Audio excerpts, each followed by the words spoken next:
The stories are endless. College football player, professional lacrosse player, businessman, adventurer. New England Black Wolves defender Bill O'Brien just loves living life and celebrating his Native American heritage. I really like to dive all in and give it my all. Game day, baby. Let's go, game day. Bill O'Brien is more than an intimidating presence on the turf. I'm big, I'm strong, I'm fast, so I like to collide with people with my football background. It makes it easy for me to want to hit people when I'm out there and play defense. His aggressive style of play gets people's attention. 6'4", 235 pounds, and not an ounce of fat. But the real story hangs from his head. The braid is almost believed to be a manifestation of your thoughts, so everything you've ever done in life is captured through your hair.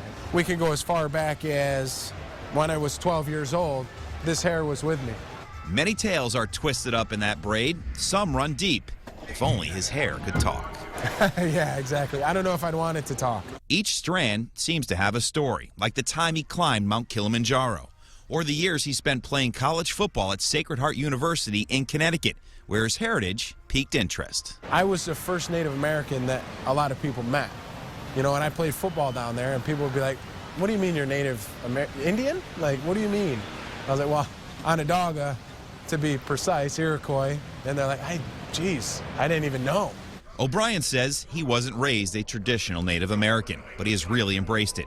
From the Onondaga Nation outside of Syracuse, he's a cousin of the Thompson brothers, some of the world's best lacrosse players. Together, they're using their platform to make a difference. I mean, at the end of the day, you're going to be remembered for what you do, you know, both on the floor and off, and use what we have and leverage whether it's our reach as professional players to be able to impact something bigger than ourselves. And O'Brien walks the walk.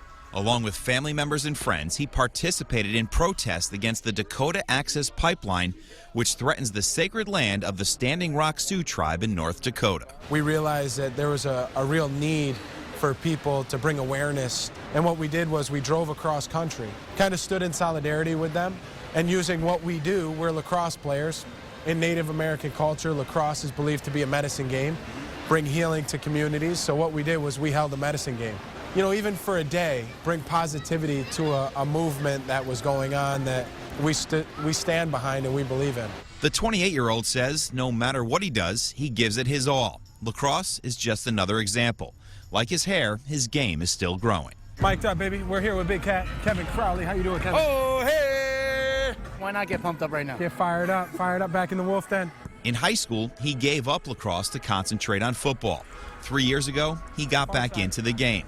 O'Brien participated in a tryout with the Black Wolves and beat out about 50 guys for a roster spot. Game day, baby. Rough around the edges, O'Brien has refined his skills with the help of his cousins, the Thompson brothers, and under the watchful eye of Wolves assistant coach Jim Veltman. He loves listening.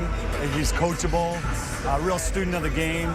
He really wants to learn more and more and more. And everything I've asked him to do, he's done. You know, Coach Veltman is a Hall of Famer, arguably the best player to ever play the game. I mean, that's a really good person to be learning from. Like, he's the most unassuming tough guy, other than his size and his build maybe, that you'll meet. I brought you a ball.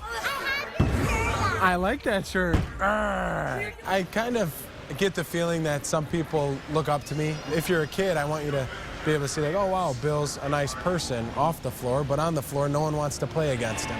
Just being a good human being, because at the end of the day, that's what it comes down to. That's how we do it here. Get them fired up. Sounds pretty simple, be a good human being, huh? Yeah, man. And O'Brien's also the co-founder of the Thompson Brothers Lacrosse, a successful business venture with his cousins. Here's a guy who wanted to play in the NFL, couldn't get there, and says, oh, I'm going to pick up lacrosse, and he's doing good things with it. Look at him, exactly. Yeah.